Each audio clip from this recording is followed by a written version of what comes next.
আর রান্না করছে, দেখি কি রান্না করছে উনি। ও মা, কি রান্না করছে গো আজকে? আজকে ছিট কাঁকড়া বা অনেকে প্রজাপতি কাঁকড়া বলে, সেই কাঁকড়া ঝাল করছি। ওই এই এই যে এটাকে ছিটকাংড়া বলে? হ্যাঁ। আর কি কি নিয়েছো মশলা? মশলা আছে আদা রসুন পেঁয়াজ বাটা আছে আর হলুদ গুঁড়ো। এটাতে এই কাঁকড়াতে একটু লঙ্কা বেশি লাগে, এই জন্য লঙ্কা 1.5 চামচ আছে। আর ধনে গুঁড়ো আছে 1 চামচ। আর টমেটো কুচি আছে। আর ফোড়নে কি কি দেবে? ফোড়নে দিচ্ছি এই তেজপাতা, শুকনো লঙ্কা আর এই গোটা জিরে। আর আলুটা আগের থেকে আমি ভেজে রেখে দিয়েছি। দিয়ে এটা হয়ে গেছে। এবার একটু হালকা করে এটা মশলাগুলো দিয়ে দেবো। আদা রসুন বাটাটা আগে দিলাম। এটা সব কিছু বাটা দিলে হ্যাঁ বাটা দিতে হয় এটা। আর এই কাঁকড়াগুলো তো মশলা বেশি খায়। এই গভীর সমুদ্রের কাঁকড়া এগুলো বেশি একটু। আর এগুলো শাঁস হয় তেমন, মানে এমনি যেমন কাঁকড়া হয় না, এমনি সব কাঁকড়াতে এই কাঁকড়া প্রচুর শাঁস হয়। হ্যাঁ হ্যাঁ, প্রচুর শাঁস হয়। আচ্ছা, দিলাম। এবার হলুদ গুঁড়ো দেবো। এটা কষা হলুদ গুঁড়ো দেবো। তারপরে লঙ্কা গুঁড়ো দিলাম। একটু ঝাল লাগে তাই তো? বেশি এই লঙ্কাটা বেশি খায়, এটা মশলা বেশি লাগে। আর এই ধনে গুঁড়ো 1 চামচ দিয়েছি। দিয়ে এটা একটু জল দেবো, সামান্য একটুখানি জল দেবো। একটুখানি জল দেবো, এটা একটুখানি। আমি কোনোদিন তুমি ছাপা কাঁকড়া খাইনি, আজকে দেখবো। খেয়ে দেখবেন আপনারা, এই রেসিপিটা দেখে আপনারা করে দেখবেন। এই কাঁকড়া খুব কমই পাওয়া যায় তাই না? হ্যাঁ, এগুলো গভীর সমুদ্রের কাঁকড়া। এগুলো বর্ষার সময় ছাড়া পাওয়া যায়। জল দিতে হবে, তারপরে মশলাটা কষা হচ্ছে তো। হ্যাঁ, এবার একটু এটা নুন দেবো। কদিন আন্দাজ বৃষ্টি মতো হচ্ছে, এই ঝালটা খেতে জমে যাবে কিন্তু, তাই না? হ্যাঁ, এই হালকা করে নুন দিলাম। যে যেমন নুন খায় পরিমাণ মতো নুন দেবেন।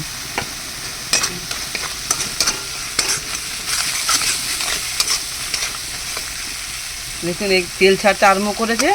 দেখুন একটু টমেটোটা দেবো। আর এটা বেশি ভাজলে পেঁয়াজ কাঁকড়াটা শাঁসটা বেরিয়ে, খুব নরম কাঁকড়া তো এটা।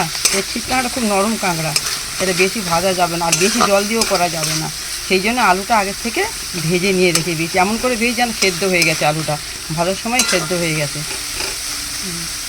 এবার এটা একটু চাপা দেবো, একটু জল দেবো।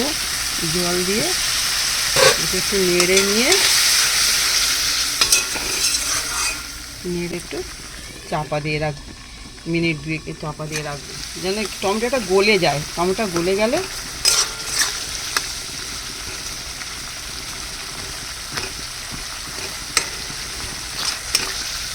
কাঁকড়াটা তাহলে কখন দেবে? কাঁকড়াটা এবার দেবো। চিনিটা একটু দিয়ে দিই। চিনি দিলে তরকারি একটু স্বাদ আসে। একটুখানি চিনি দেবো, সামান্য একটুখানি। কালারটা কিন্তু খুব সুন্দর এসছে। তাহলে এতে সব বাটা মশলা দিলেই ভালো হয়, তাই না? হ্যাঁ হ্যাঁ, মানে পেঁয়াজ বেটে দিলে কিছু বেটে দিয়ে, কারণ এই কাঁকড়াটা প্রচুর মশলা খায়। তো কাঁকড়াটা দিয়ে ভাজতে হবে। হ্যাঁ, কাঁকড়াটা হালকা একটু ভেজে নেবো।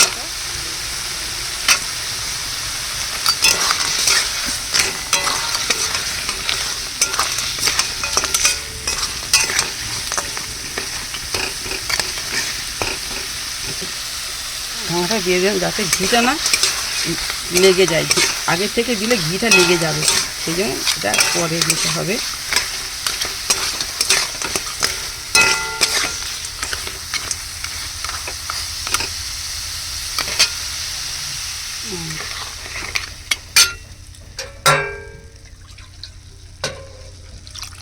গ্যাস আর জল দেবো না, অল্পই জল। আলু তো সিদ্ধ হয়ে আছে। হ্যাঁ, আলু সেদ্ধ, আলুটা দিয়ে দেবো এতে। এবার দিলাম, দিয়ে মিনিট 5। এবার তরকারিটা হয়ে গেছে। এবার চাপাটা খুললাম, খুলে একটু নেড়ে দিলাম। দিয়ে এবার এতে শাহি গরম মশলা একটু দিয়ে দেবো নামানোর সময়। নাড়াচাড়া করে এবার একটি পাত্রে ঢেলে দেবো।